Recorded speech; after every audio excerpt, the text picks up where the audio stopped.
Kasi tayo ang lahat na tayo manalangin class na pangungunahan ni GA. Salamat po sa lahat ng blessings. Patnubayan po kami sa lahat ng oras. Amen. Amen.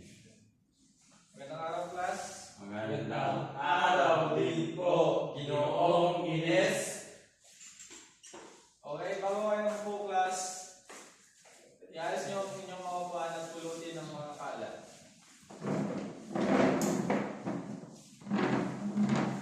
Bago tayo magsimula class, may mga alituntunin ako dito sa classroom na dapat niyong sundin. Ito. Ako na. Makinig sa gulo at bawal maingay. Pangalawa, itaas lamang ang kamay kung may katanungan o kasagutan. Pangatlo, at pinakauli, bawal gumamit ng cellphone. Pinagbabawal kong gumamit ng cellphone. Ngayon, magbabalik-aral tayo guys. Magbabalik-aral tayo ngayon. Ano ang topic natin last time?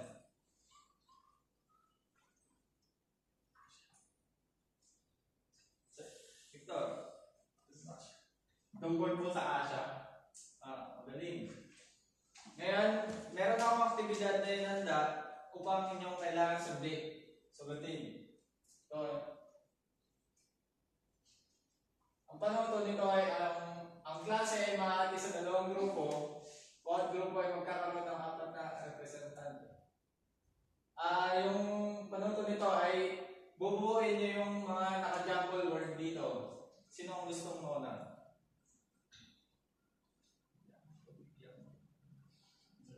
Kelvin. Ang number 1 po is yung tubig. Pangalawa, sino ang gustong sumagot? Ito. Yamang lupa sa... Galing. Patlo. Yamang mineral. Magaling. Ang panguli. Yamang gubat. Magaling. Sa inyong sinagutan, ano ang topic natin ngayon na nasa isip nyo? Patungkol po ba ito sa likas na yaman? Magaling. Ang topic natin ngayon ay ang likas na yaman ng Asya.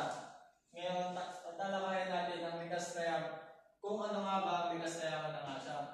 Ang likas na yaman ay tumutukoy sa ekonomiya ng isang bansa. Ang Asya ang pinakamalaking kontinente at sumasaklaw sa humigit kumulang 3 bahagi ng mundo. Ito yung tatalakayan natin ngayon ay itong likas na yaman ng Asya. Ang number 1 is ang yamang lupa. Ang yamang lupa ay isang natural resources na matatagpuan sa lupa. Kabilang dito ang mga halaman, puno, mineral at mahalagang bato na nakukuha natin sa lupa. Ang mga nakukuha natin sa halaman ay ang pagkain. Maaari rin tayong makuha ng fiber na siyang dating ginagawang tela o sinulid. Isang halimbawa nito ay pineapple fiber na ginagamit natin sa mga barong Tagalog. Ang mga puno ay pinagkukunan natin kahoy upang gawing bahay o kasangkapan. Ang mga limestone ay lupa ng alo sa pagtayo ng isang bundok. Sasabing ito ay isang mahalagang sangkap sa paggawa ng semento. Ang pagmimina ay isang paraan upang makakuha ng yamang lupa. Ang mga diamond at iba pa, ang mga mineral dito ay matatagpuan. Sinasabi dito class na ang yamang lupa is isang natural resources na kung saan matatagpuan dito yung mga mineral, mga pinagkukuhanan natin ng pagkain at mga halaman. At isa pa ay ito ay tulad ng mga halimbawa dito ay ang mga tulad ng bundok, burol, malawak na kapatagan at talampas. Ang isang halimbawa na ibibigay ko class is ang yamang lupa ng Asya ay ang Mount Everest. Ito yung Mount Everest. Ito yung Mount Everest. Sasabi dito na ang Mount Everest ay isang anyong lupa na nakaangat sa level ng dagat at may taas na umabot mahigit 2,000 talampakan. Sa bulubundukin nito matatagpuan ang Mount Everest. Itinuturing pinakamataas sa bundok sa mundo.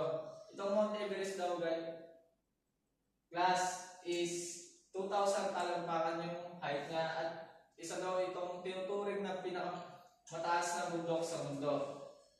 Susunod naman is ang yamang tubig. Sino gusto mong magbasa?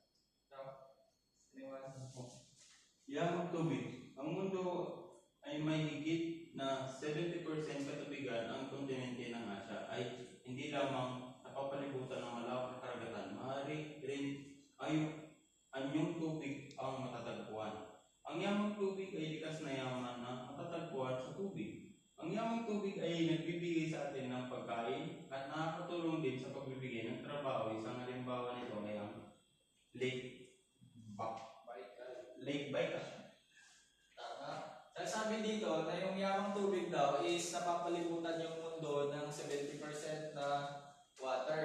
So ang yamang tubig daw is matatagpuan ito sa katubigan. Ang ibibigay kong halimbawa dito ay ang Lake Baikal. Ito yung Lake Baikal na matatagpuan din sa parte ng Asya. Sunod naman ay ang yamang mineral. Siya gusto magbasa? Anyone? BJ. Ang hilagang Asya ay mayaman sa yamang mineral dahil sa natatanging mga kondisyon pang-geografiya. Ang mga pangunahing mineral ay petrolyo, carbon, iron, manganiso, lata, tungsten, antimony, tanso, tiga, zinc, aluminyo, ginto, pilak, mika at mahalagang bato. Pangatlo naman, ang yamang mineral ay tumutukoy sa mga produkto at pangangailangan ng mga tao na nangangailangan sa kalikasan na karaniwang nakakuha sa pagmimina. Halimbawa nito ay ginto, pilak, tanso, bakal, petrolyo. Tama. Di ba, pag sinabi nating mineral class is, dito na papasok yung mga klase ng mga mineral na tulad ng tanso, bakal, at petrolyo. Di ba, napag-aralan naman nyo na sa ibang mga subject nyo ito. Ito yung mga uri ng mineral at mga di-metal. Yung marmol, asbestos, jade, limestone, aluminium, clay, at sulfur.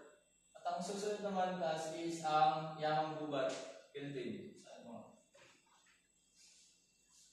Ang simpleng kahulugan ang yamang gubat ay ang lahat ng uri ng halaman, hayop at mikrobyo na matatagpuan sa kagubatan. Ito ay isang biological na yaman na naglalaman ng iba't ibang klase ng species na nagkukontribute sa kalikasan at ecosystema. Bukod dito, ang kagubatan ay naging tahanan ng iba't ibang indigenous na kultura at tradisyon. Tama. Bakit sinabi natin yamang gubat? Kasi di ba lahat ng bansa sa Asia is may iba't ibang indigenous people. Example na lang dito is mga iba't ibang country dito na matatagpuan sa gubat ng mga country is may mga species na kakaiba. Ito yung mga likas na yaman ng Asia na sa timog na matatagpuan. Yung yamang gubat, puno ng bakawan sa baybaying dagat ng Pakistan.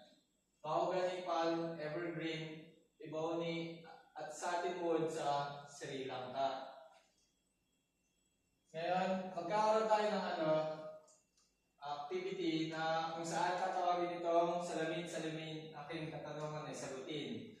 Ang panuto nito ay ang guro ay magbibigay ng kakantahin ang salamin-salamin na kapag huminto ang musika, kung sino ang naturo ng teacher ay siyang sasagot sa katanungan. 1, 2, 3, go. Salamin.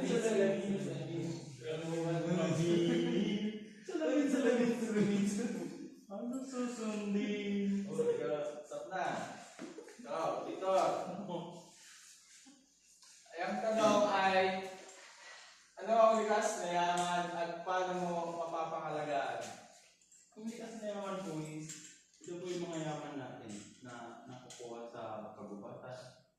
tubig at yung sa mineral. At kung paano naman po ito mapapangalagaan is dapat po natin ikip o huwag po natin sirain yung mga likas na yaman na yun. Patuloy po natin alagaan yung mga likas na yun para mapanatili po ang kanilang magandang gusto.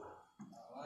Dapat pangalagaan natin class yung likas na yaman na nasa mundo para pag tumagal is may mapagtitiran pa tayo at mapagkukunan ng mga pagkain. At ang pinakahuli, magkaroon na tayo ng quiz kasi alam mo nakinig kayo. Maglabas kayo ng 1/4 at sagutan niyo ito. Bibigyan niyo kayo ng 5 minuto para sagutan.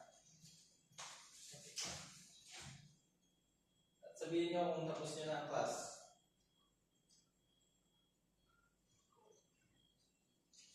Sir, tapos na po, sir. Tapos na po. Uy, galing niya. Ay, ito ano. Lumutang. Ngayon, ang takdang aralin nyo ngayon ay basahin nyo na lang ang susunod na topic. Okay, class? Tapos na ang topic natin ngayon. Goodbye. Goodbye and thank you, Sir Ines. See you again tomorrow.